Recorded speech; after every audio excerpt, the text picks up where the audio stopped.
Anjali aunty ने पीछे से अनिका को आवाज लगाना शुरू किया। अरे बेटा सुनो, हेलो सुनो, मैं तुमसे कह रही हूँ।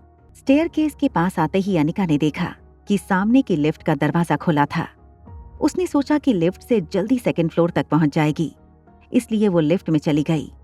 लिफ्ट में जाने के बाद जैसे ही अनिका मुड़ी तो अंजलि आंटी को उसका चेहरा साफ नजर आया। वो कभी नहीं भूल सकती थी उस चेहरे को जिसने उनके पति की जान बचाई थी। अंजलि आंटी ने अब्दुल्ला को इशारा करके कहा, यही है वो लड़की जिसने मेरे पति की जान बचाई थी। रोहित हैरान होकर अंजलि आंटी की ओर देख रहा था। थोड़ी देर अंजलि आंटी ने मन में कुछ सोचने के बाद रोहित से कहा, I will need your help. मुझे इस लड़की अनिका गुलेरिया के बारे में कुछ इन्फॉर्मेशन चाहिए। रोहित ने जैसे ही ये बात सुनी उसने अब्दुल को फोन लगाकर कहा, तुमने और सनी ने जो सारी इन्फॉर्मेशन मिस अनिका के बारे में कलेक्ट की थी उसकी एक कॉपी बनाकर अंजलि आंटी को दे दो और ये काम अभी करना। अब्दुल जल्दी से सारी कलेक्ट की हुई इन्फॉर्मेशन की कॉपी बनाकर किशन जी के रूम में लेकर आया। अनिका गुलेरिया की इन्फॉर्मेशन वाली फाइल पढ़ने के बाद किशन जी और अंजलि आंटी को यकीन हो गया कि अनिका ही किशन जी की खोई हुई भांजी थी। कोई प्लीज उसे मेरे पास लेकर आओ, मैं देखना चाहता हूँ उसे अभी इसी वक्त। Please bring her to me. Rohit और अब्दुल ने एक दूसरे को देखा। अब्दुल तुरंत ज्योति बुआ के रूम की ओर दौड़ा, मगर अनफॉर्चुनेटली जब तक अब्दुल वहाँ पहुँचा था अनिका ज्योति बुआ की रिपोर्ट देखकर निकल चुकी थी। अब्दुल ने रिसेप्शन से गौतम गुलेरिया का नंबर लेकर अंजलि आंटी को दिया। अंकल आंटी, अब आपके पास गौतम जी का नंबर है, आप उन्हें कॉन्टेक्ट कर लीजिए। आई एम श्योर बहुत जल्द ही आपकी मुलाकात अनिका से हो जाएगी।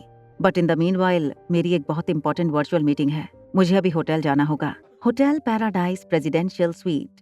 रिया अपने टैबलेट पर गेम खेलते खेलते आर्यन से फोन पर बातें कर रही थी। मेरे साथ कुछ दिन की संगत ने तुम्हें पूरी तरह से बदल दिया है। तुम भी अब स्मार्ट हो गए हो। मुझे तुम्हारा आइडिया बहुत अच्छा लगा। अगर मॉम डैड की दादी माँ का इलाज करती हैं, तो तुम इनोसेंट प्रूव हो जाओगे और मम्मा को तुम्हारे बारे में सारी इन्फॉर्मेशन भी मिल जाएगी। फिर अचानक रिया को एक बात याद आई। वो अपनी जगह से खड़ी होकर बालकनी में चली गई। अब वो थोड़ी धीमी आवाज में आर्यन से बातें करने लगी। सुनो, इस खुशी के मौके पर अगर आज तुम्हारी बहन तुमसे कुछ मांगे तो क्या तुम उसे दोगे? जो तुम कहो वो मैं करूँगा, इट्स अ प्रॉमिस। सच बताओ, मेरी पहनी हुई फ्रॉक में तुम बहुत क्यूट लग रहे थे ना, as beautiful as I am. Oh God, I missed it. मुझे तुम्हें उस फ्रॉक में देखना था। चाहे कुछ भी हो जाए, क्या तुम वो फ्रॉक फिर से पहनोगे और मुझे तुम्हारी एक पिक्चर भेजोगे? आर्यन अपनी ही दिए हुए प्रॉमिस में फंस चुका था। आर्यन जितना रिया से प्यार करता था उतना ही उससे डरता भी था। फोन रखते ही आर्यन अपने वार्डरोब के पास गया। वो बिल्कुल नीचे के ड्रॉर में वो पिंक ड्रेस ढूंढने लगा, मगर आज उसे वो ड्रेस वहाँ मिल नहीं रही थी। आर्यन हैरान हो गया। आर्यन को परेशान देखकर रोहित ने उससे पूछा, क्या ढूंढ रहे हो? क्या मैं तुम्हारी मदद कर सकता हूँ? मैंने यहाँ एक ड्रेस रखी थी, अब वो मिल नहीं रही है। देखो बेटा, वो जो ड्रेस थी वो तुम्हारे लिए नहीं थी। तुम नहीं पहन सकते वो ड्रेस, इसलिए मैंने वो ड्रेस किसी को दे दी। बिना पूछे आपने मेरी कोई चीज किसी को कैसे दे दी? आप ऐसा नहीं कर सकते। आप ही ने सिखाया था, बिना इजाजत किसी भी चीज को हाथ नहीं लगाते। फिर आपने मेरी चीज को कैसे हाथ लगाया और उसे किसी और को दे दिया? आर्यन की आवाज सुनकर सनी भी दौड़कर कमरे में आ गया। रोहित ने आर्यन का गुस्सा शांत करते हुए कहा, आज शाम मेरे दोस्तों ने एक छोटी सी डिनर पार्टी रखी है, क्या हम बाप बेटे साथ चलें? आर्यन ने कोई जवाब नहीं दिया। उसे अपनी ड्रेस खो जाने का बहुत अफसोस था। Presidential suite 2402।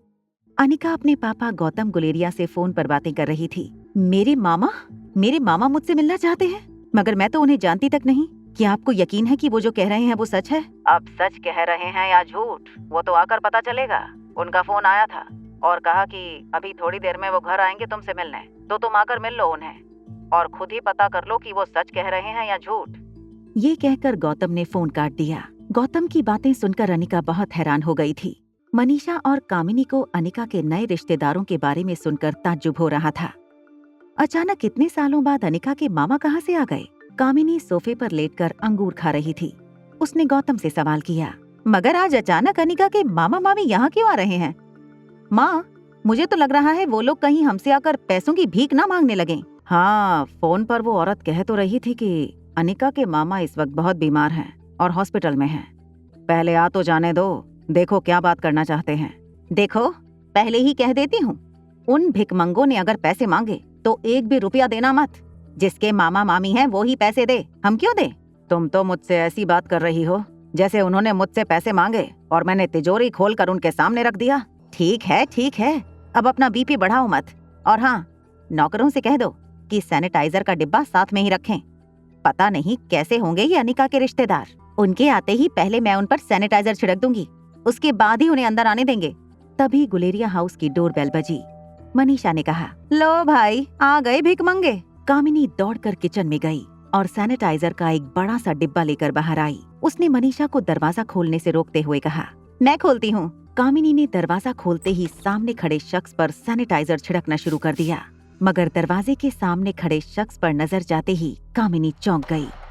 आगे की कहानी जानने के लिए देखें अगला एपिसोड सिर्फ पॉकेट एफएम के YouTube चैनल पर। और एक लड़की को देखा तो के सारे एपिसोड को सुनने के लिए डिस्क्रिप्शन में दी गई लिंक से डाउनलोड करें पॉकेट एफएम ऐप।